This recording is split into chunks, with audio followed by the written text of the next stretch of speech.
Hello everyone, and welcome to a very special edition of Chaotic Web. As today, I'm kicking off my new series about a huge hoax that took the music industry by storm from the late 70s and had a tragic end right at the turn of the century. Now, the story I'm getting into today is that of famed French and German duo from Munich, Germany, Milli Vanilli. Now, you probably either know them for two things: their hit songs Girl You Know It's True and Blame It on the Rain, or unfortunately, their demise live on MTV.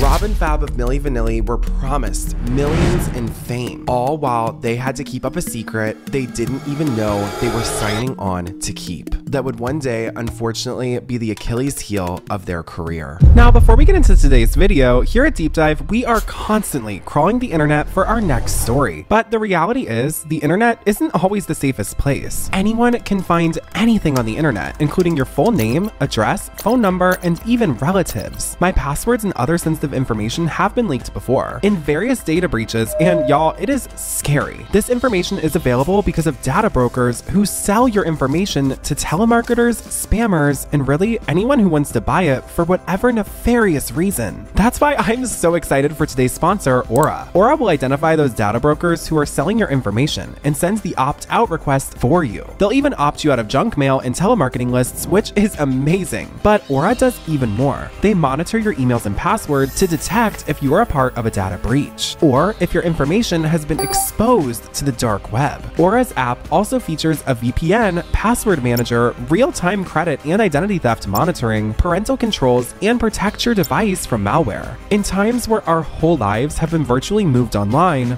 Aura really has almost every internet safety tool you'll ever need all in one app. So let Aura do the hard work of keeping you safe online. And if you sign up right now, Aura will give you a free 2-week trial with my link. You'll be shocked at how much of your private information Aura finds exposed over those 2 weeks. So click the link in the description box or go to aura.com/deepdive to start your free trial and scan our QR code. Thank you so much to Aura for sponsoring today's video. Now let's get back to the phenomenal rise and tragic fall of Milli Vanilli. Now, let's get this clear. Milli Vanilli were industry plants from the ground up. It all started when the DJ crew Newmarks were working on their follow-up to their 1987 hit, Rhymes So Deaf. Working with local musician Bill Petaway, they would work on a track that would end up being titled Girl You Know It's True. The song majorly resembled the DNA of Rhymes So Deaf, but didn't get the same amount of airplay in the United States. It really only hit off in Germany. Now, Bill Petaway was a starving artist who worked at the local gas station to make ends meet, but the same couldn't be said for Milli Vanilli founder Frank Farian. He had the most cutting-edge equipment for the era, and nothing but time to make a souped-up version of the song he had heard in his home country of Germany, Girl You Know It's True. By the time he finished copying the song, it was a huge, booming masterpiece, and it just needed vocals. He would start with the Rocco twins' vocals, a set of American twin sisters who were already accomplished in the music scene. Frank had the twins listen to the song by Newmarks first so they would know exactly what to sing. So how did we get to the end version of Girl You Know It's True that we know today? Well, Frank would bring in Charles Shaw to perform the rap verse and Brad Harrell to sing the main chorus. That's right, so Milli Vanilli are not even singing on this song. As Frank Farian was producing the rest of the song, he knew he had a worldwide smash hit. But as he looked at who sang on the song, he didn't feel as though the people who actually sang the song had the right image or look. Thus, Frank Farian would make a choice that would explode the song, but also ruin the people's lives attached to it. He would enlist the help of a modeling and talent agency to search for actors to front the project. Now, what about the original singers, the Rocco twins, Charles Shaw and Brad Harrell? Frank Farian, the mastermind behind Milli Vanilli, kept them completely in the dark while he was on his search. Brad Harrell was in his mid-40s when he recorded Girl You Know It's True, and he had already had his big break as a session singer and touring musician. Brad had no objections to a different person fronting his project, so girl, he's literally Maya Marie, he doesn't care. However, the same couldn't be said for Charles Shaw. He was only 28 and was attempting to break into the music industry in any way he could. Now, remember this, because I'm going to be coming back to it. It's very important. Now, in 19 1988, a fated meeting would occur between a French musician and model named Fab Morgan and a German singer and model named Rob Pilatus. According to an article from the 1989 Los Angeles Times, Pilatus was anxious to do something in show business but had no real focus. Experimenting, he did some work as a DJ, dabbled in modeling, but worked hard enough at breakdancing to become a champion. He earned an invitation to an international breakdancing competition in New York in 1984. During a side trip to Los Angeles, he met Morvan, who was here for a dance seminar at a disco. Pilatus said, "Something clicked between us." His manner now enthusiastic as he began tracing the events that led to his current success. He explains that they not only connected on a friends level, but on an identity level as well, saying they both grew up in foreign cities. Fab, who was born in the Caribbean islands of Guadeloupe and raised in Paris, is the quiet one of the pair. Apparently though, it's not because he's shy. Reportedly, Fab shies away from interviews because his English is limited. Now remember, that's noted in this article at the time. So even at their success, people knew that he didn't speak full English, but he was also singing in full English, so I don't really know how that worked. Now, this would prove to be one of the main giveaways of Frank Farian's Milli Vanilli scheme. See, the song Girl You Know It's True was sang by American singers, and Fab Morvan wasn't fluent in English. The duo would start by recording an album with a small label in Germany under the name Empire Bazaar in 1987, but would only sell a few thousand copies. While they were waiting on their big pop star breakthrough, they began working as catalog models to make ends meet. Their pop ambition was still going strong, as Rob would secure a spot as a guitarist for Eurovision that same year. Rob and Fab would make friends with musicians in the area who were always doing studio sessions with Frank Farian, and it wouldn't take long for all the musicians to get in the studio and start playing together. They had so much fun together that they got a band together just to perform at the Bavarian Carnival. It's believed that this is where Frank Farian first saw Rob and Fab perform, and he was mesmerized by their high energy. Frank knew they had star quality, and he hatched a plan for Rob and Fab to front his new project. Frank called Rob and Fab over to his studio where he would make them the proposition of a lifetime. With state-of-the-art equipment staring them dead in the face and platinum records lining the walls, Rob and Fab finally felt like they were where they belonged. Frank Farian played them the final version of Girl You Know It's True with all those studio session singers, and Rob and Fab assumed that that was the demo for the final version they would be recording. However, with no legal counsel and photos of Stevie Wonder recording I Just Called to Say I Love You 1 year prior in the very studio they were sitting in, hanging up on the walls, Rob and Fab quickly accepted Frank Farian's 3-album deal and $4,000 advance with little to no questions. Frank Farian had officially sealed Rob and Fab's fate with the production deal on the spot, which was a less than desirable deal. See, Frank wrote a lot of the songs and also produced and owned the masters and publishing. Rob and Fab would be given a percentage of the earnings once the music was released. This was a small price to pay for what Rob and Fab truly wanted more than anything: fame. Expecting to be recording their new album soon, Rob and Fab immediately took all of the $4,000 and brought hair extensions and new wardrobes. When Frank called them back to the studio, Rob and Fab were under the impression it was to record their new single they had heard the demo of prior. However, when they got to the studio, Frank informed them that they would not be recording anything, and that the vocals were already recorded. All that Rob and Fab would need to do would be the promotional work for the song that the studio session singers had already sang. It wasn't even their song. Rob and Fab would immediately decline and said they wanted no part of this charade, as they were real musicians. But Frank would quip back, saying they had already committed to doing this, and they were contracted for 3 albums. But if they wanted to get out of their contract, all they would need to do is pay back their $4,000 advance. But unfortunately for Rob and Fab, they had already spent it. With no one advising them, they were all alone and scared of Frank Farian. They didn't have enough money to pay Frank back, thus they agreed to promote the project till they paid back their advance. Now, this contract doesn't seem up front at all. Sadly, if they had actually had proper legal counsel, they probably would have never had to deal with this farce. But nonetheless, on November 24th, 1988, Hamza, a German subsidiary of BMG, would release Girl You Know It's True by Robin Fab, now going by the group name Milli Vanilli. The song soared to the top of the German charts and was an absolute smash hit in Germany. Now, up until this point, the original singers of the song, Charles Brad and the Rocco Twins, had been completely left in the dark about Robin Fab being the faces of the project. And with Robin Fab being worldwide celebrities, Frank counting his coins, and Brad already being an established musician, the only person upset and taken by complete surprise was Charles Shaw.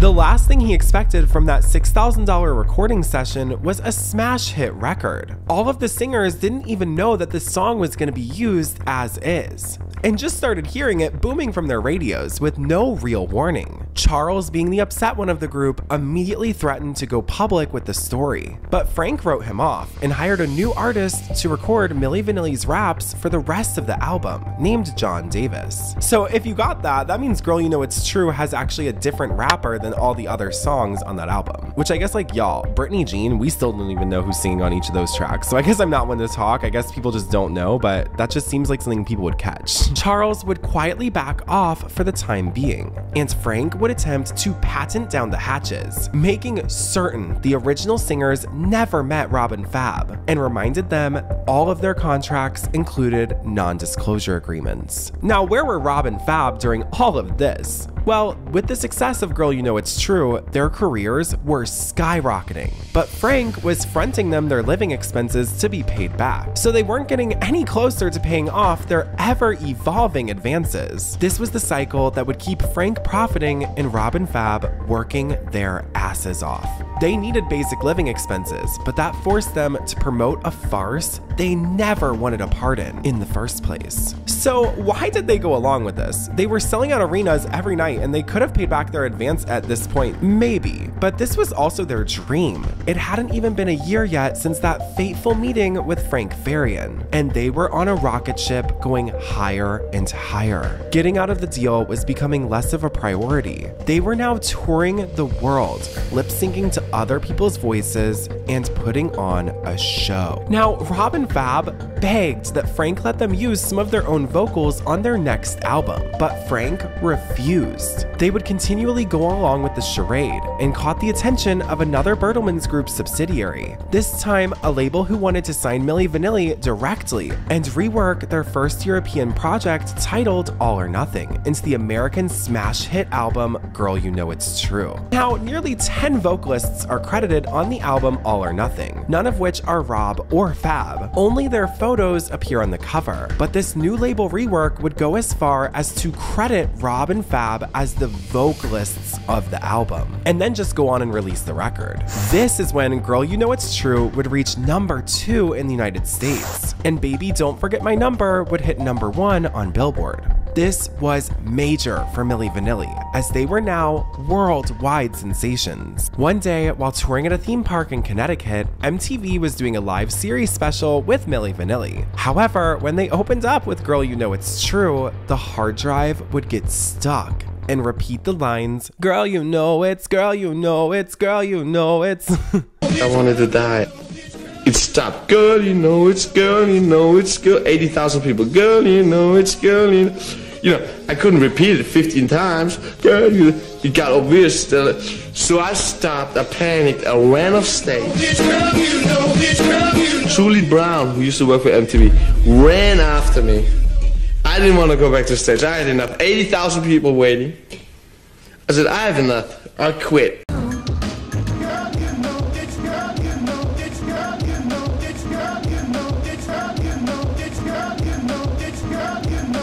Rob recalled, "I knew right then and there it was the beginning of the end for Milli Vanilli. When my voice got stuck in the computer and it just kept repeating and repeating, I panicked. quote, "I didn't know what to do. I just ran off the stage." Now, the audience didn't seem to particularly notice, at home or in person, but journalists most certainly did. See, Rob and Fab had already had suspicions swirling around about them backstage in the industry, as they had thick European accents, but sang in a perfect American accent. Not to mention, the LA Times reported that Fab declined to interview due to his lack of English. Downtown Julie Brown, a host on MTV, actually ran after Rob and convinced him to finish the rest of the show in Connecticut. She had to yell and curse them out, but they got back up there and things went off without a hitch. Weeks and weeks would go by with no coverage of the incident. They would set out on tour and even release their fourth single, Blame It on the Rain, and that would go #1 as well. So they're on a rocket ship of success, all while their empire is crumbling locally and no one's really seeing because the internet doesn't exist yet. Now, Charles Shaw, the rapper on Milli Vanilli's hit single, would run to New York Newsweek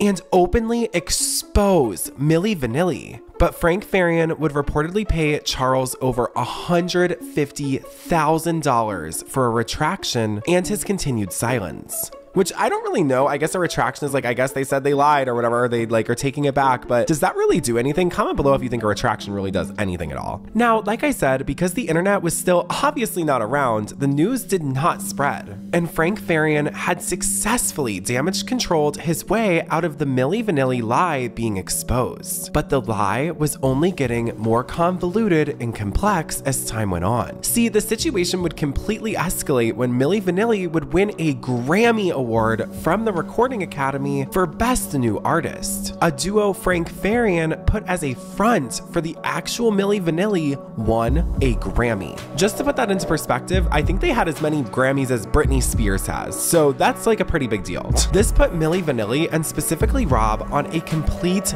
life high. When being interviewed by Time magazine, Rob would state, "Musically, we are more talented than Paul McCartney. Mick Jagger, his lines are not clear. He don't know how he should produce a sound. I'm the new modern rock and roll. I'm the new Elvis." Fab would later state that this was a misquote, but still, like, yikes. It seems as though the entire image and sound had gotten to Rob. Now, this caused for a string of bad press about the group, and Milli Vanilli was quickly fading into the background, but not without various late night shows getting their digs in about the two vocalists. Things were really, really bad, and all of their friends seemingly jumped ship. Here we go, the category tonight, top 10 new jobs for Milli Vanilli. Open law firm of Jacoby Myers, Milli Vanilli. Number 9, camp counselors in Father Flanagan's Pretty Boys Town. Number 8, Jamaican pickpockets in American Express commercial. Number 7, trying to sell Ben & Jerry's on idea for Milli Vanilla.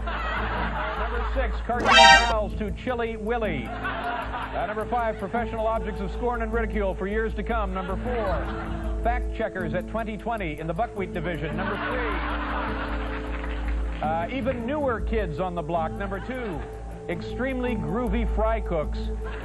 And the number 1 new job for Milli Vanilli, who cares, just as long as we don't hear from them ever again. But this backlash was nothing compared to what Frank Farian was about to do and the trigger that he was about to pull. With increasing questions as to who actually sings their songs, and with the growing public pressure, along with the fact that Rob and Fab were insisting on singing the next album themselves, Frank Farian decided to throw them to the wolves and fire them. According to a press release from the Washington Post, Farian said he was forced to go public when the two men, who do an energetic but sloppy lip-sync performance in concerts, informed him earlier this month they wanted to sing on their sequel album. "I said, no, I don't go for that. Sure, they have a voice, but that's not really what I want to use on my records." Though he refused to say who had actually done the singing, Farian said the album's title song was already recorded when the dynamic duo first showed up at his studio. Farian said the album's title song was already already recorded when the dynamic duo first showed up at his studio. Frank sang, "It suddenly clicked in my mind and it was kind of evident I had the music. They were the people who wanted to perform outside. And I said, hey, let's put that together and make a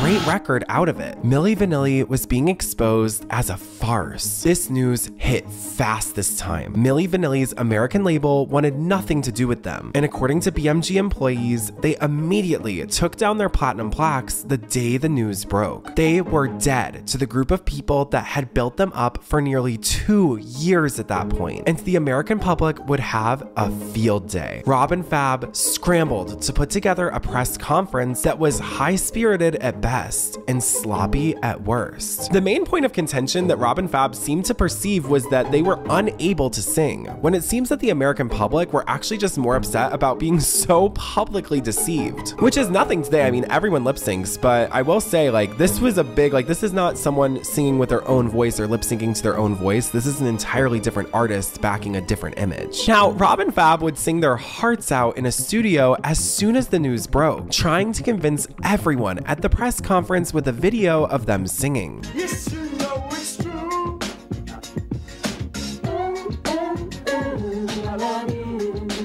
Your sweet, sweet voice was ringing my ear. Stimulates my sense of girl when you are near. And with your positive emotional love, making it joy. Listening to us, it's like a girl and a boy. Later on, when they were to receive the Grammy, again, we had been working on their voices and they were improving steadily. And they already started off quite well. They wanted to sing that night live again.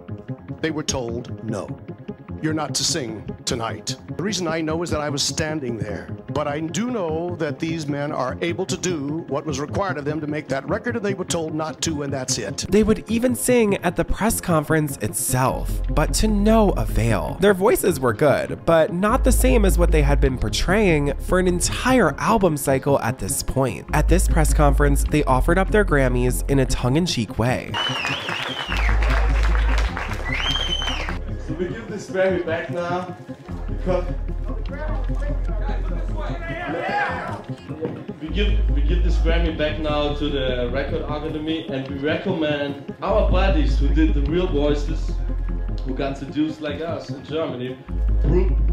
Brad Howell and Sean Davis are the real singers, and I think they should get this Grammy. But the Academy took this very seriously, and Milli Vanilli became the first artist in history to have their Grammy rescinded. This press run would be one of the biggest scandals in modern music history. Newspapers printed with the faces of Rob and Fab saying, "We sold our souls to the devil," would be distributed throughout the United States. Rob and Fab would claim that Frank Farian refused to allow them to sing on their own songs. But Frank Farian holds that he did nothing wrong by the duo, and that the studio singers and Milli Vanilli all made millions. According to Frank, the only person wanting more was Rob. Now remember, we are in the 90s, and numerous lawsuits would develop over the situation, and not the kind that I was expecting. See, previous fans of Milli Vanilli were suing their American label and distributor for a multitude of reasons, all stemming from the deception of Milli Vanilli. However, instead of addressing the nearly 30 lawsuits that resulted because of this, the record label offered a public settlement, ranging anywhere from $1 to $3 total. Special announcement. Did you purchase or receive by gift before November 27, 1990 a Milli Vanilli recording, a ticket to a concert at which Milli Vanilli performed, or Milli Vanilli merchandise? If so, listen carefully to this important message about a pending Milli Vanilli lawsuit that may affect your rights. If you fall into any of these three categories, you are a member of a proposed class in an action in the Circuit Court of Cook County, Chicago, Illinois. A tentative settlement has been reached in this action, which is subject to court approval and which may entitle you to a cash rebate. And 10 million people were eligible, but only 100,000 applied. Rob and Fab's bank accounts were being drained by legal fees, and any fortune that they had was quickly leaving them. With all the news swirling around Milli Vanilli, Frank Farian's interests were piqued once again. However, this time not for Rob and Fab, but for the original singers of Milli Vanilli. He would release a project under the title The Real Milli Vanilli, Moment of Truth, which prominently featured a picture of the new group, which had two of the original faces from the first album, Brad Howell and John Davis, but also featured a bunch of new people, including the new lead singer, Ray Horton, who also apparently didn't provide any vocals to the new album either. So Frank Farian basically thought the public would just accept this new group again, and it really reminds me of Jenny and Sumit from 90 Day Fiancé, like how he catfished her and then actually continued being with her after he revealed himself? Well, the same couldn't be said for Milli Vanilli. This was not the real Milli Vanilli in the slightest. The real Milli Vanilli was made up of the cast of the recording of Girl You Know It's True. Now, what about Rob and Fab? In the wake of the lip-syncing scandal in 1992, they moved to LA, got new management, and got signed by a record label called Taj Records. They would work on an album called Rob and Fab, and would even promote their lead single, We Can Get It On the Arsenio Hall show. Even though the single wasn't received as well as the work they put out as Milli Vanilli, they did satisfy their fan base, and would most likely have sold more than just 2,000 copies, had their record label not been going bankrupt. And the album was only being distributed in the United States, where in 1993, they were still considered a laughingstock. Over the next few years, Rob and Fab would slowly stop speaking to each other, as after all the hype died down and the touring stopped, Fab was still able to put down the substances they had gotten into over the course of their rise. But Rob wasn't so lucky. After 2 years of drifting, Taj Records would eventually shut its doors for good, and Rob and Fab would grow estranged. Ever since it was revealed that pop singers Milli Vanilli did not really sing on some of their recordings, things have been going south fast for the duo. First, they lost their Grammy, and now something much worse has happened. Nancy Glass is here with our story. Nancy. Bill, Milli Vanilli didn't just give up their Grammy and slink off into the sunset. For the past year, they have told people they were working with a voice coach and planning a comeback. They said they would prove that they really can sing. Well, maybe that was all for show, because over the weekend, one member attempted suicide. Recently, it seemed that Milli Vanilli weren't losing sleep over their lip-syncing scandal. They even parodied themselves in this commercial for Carefree Gum. How long? Till these guys sing for themselves. But over the weekend, one half of the duo, 27-year-old Rob Pilatus, seemed to be in anything but a lighthearted mood. It was at this hotel in Los Angeles early Saturday morning that police found him ready to take his life. He was hanging on by his hands on this railway here.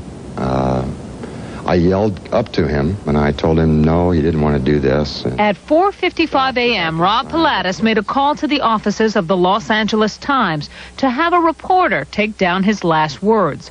Receptionist Jerry Wing answered the phone. I could tell by his voice this man was no shape at all. And I went to question him, and he said, oh, please. He said, just put me through. This is an emergency. So an editor from the paper contacted local deputies who quickly arrived on the scene and found him on the balcony of room 910 of the Le Mondrian Hotel on Sunset Boulevard, drugged, bleeding, and threatening to jump 120 feet to his death. We then formulated a plan where we could gain entry into room 909 next door. And once we were set in position in room 909, our station desk telephoned Mr. Pilatus' room, and as Mr. Pilatus left the balcony to answer the telephone, we then walked across the balcony into the room and detained him. Pilatus was taken to Cedars-Sinai Medical Center and placed under 24-hour observation. Rob Pilatus is the Milli Vanilli member who seemed to have the most problems after he was labeled as a fraud and stripped of his Grammy Award. A month after the scandal was revealed, he was arrested and investigated for sexual battery. You didn't do it. You didn't do it. What? What? You were charged with sexual battery. Really? But he was never charged, and he and his Milli Vanilli partner, Fab Morvan, were trying to start over. But perhaps the pressures of being deserted by the music industry and his fans were just too much to bear. Girl, you know it's true. I love you. Rob Pilatus told the LA Times that he was constantly approached by former fans who were angry that they had been duped. And even tougher for him was that his family back in Germany was getting harassed as well. However, just 4 years later, in 1997, VH1 would rip the group out of obscurity for the premiere episode of VH1's Behind the Music. This caused a major resurgence for the group, and Frank Farian did the impossible. He offered to produce one last album for the duo to hopefully help them recover some of the fame they'd left back in 1991. However, this time it would be their own voices. This was all Rob and Fab ever wanted, and this was the first time Rob and Fab would hit the studio with Frank to record their new single, Back and in Attack. However, during the album's recording, Rob had still not recovered from 1991. While Fab was figuring his life out for the past 4 years, Rob's use had been spiraling out of control, and he committed multiple crimes while they were trying to record the album. He was sentenced to 6 months in rehabilitation and 3 months in jail. This, however, didn't stop the duo from finishing the album with Frank, though it's largely thought that Fab did a majority of the vocals on the project, since Rob just wasn't even around. Finally, the dream they'd had nearly a decade earlier of Frank Farian producing their voices was coming true. The only thing left to do was to promote the new project. The album was entirely done and ready for the world to hear. However, on the night before the album's promotional tour in a hotel room in Frankfurt, Germany, Rob Pilatus was found dead, having suspectedly overdosed. The comeback album would never be released and remains unheard to this day, though was never able to get past the insults and humiliation. He retreated into a netherworld of narcotics and violence, and in 1996 was arrested for assault. It looked like he was going to jail when help arrived from the most unlikely of places, Frank Farian. For him in Germany to send somebody to bail me out after 3 hours, that took a lot of heart, and I want the people to know that, you know, that was a great thing that Frank Farian did for me. I don't think that I would have survived another month with no money, no help, no therapy, no treatment. I could have died right there. Somebody could have shot me. I would have shot me. With the help of Frank Farian, Rob completed his 11th trip through drug rehab, and he was optimistic when he left for Germany in November of 1997 to make music with Frank again. But 1 month later, Rob sounded beaten and tired of living under the dark cloud of Milli Vanilli. If I stay on the loser side, then I have no choice and I have to leave this life. If I cannot use this last chance, then there's no reason to go on. On April 3rd, 1998, Rob's body was found in his hotel room near Frankfurt, Germany, by Frank Farian and his partner, Ingrid Segeith. But those who knew Rob best say that he really died on that day back in 1990 when the truth came out, and he took a fatal fall from the heights of superstardom. I have not felt sad that Rob died. I felt almost happy that he's not suffering. Yes, Rob messed up. He was a mess up sometimes, you know. He didn't always do the right thing. But I don't think anyone told him, you messed up there, but it's okay. I think they just told him what a screw up he was. Rob and Fabrice never had the chance to heal their friendship, but Fabrice says he knows that Rob will never really be that far away. We came from the same place. We grew up together. You know, we survived together. So we were like brothers. I will always have that bond with him because he's a big part of my life. He was a very big part of my life. Fab would go on to start a solo career in music, releasing an album and even teased a Milli Vanilli reunion with one of the original singers from the group in 2015, but that would never come to fruition. The story of Milli Vanilli is a heartbreaking one. Two men promised fame, riches, and a career were turned into farces in front of the entire world. And I guess it just goes to show, in the wise words of Nicole Scherzinger, be careful what you wish for, because you just might get it.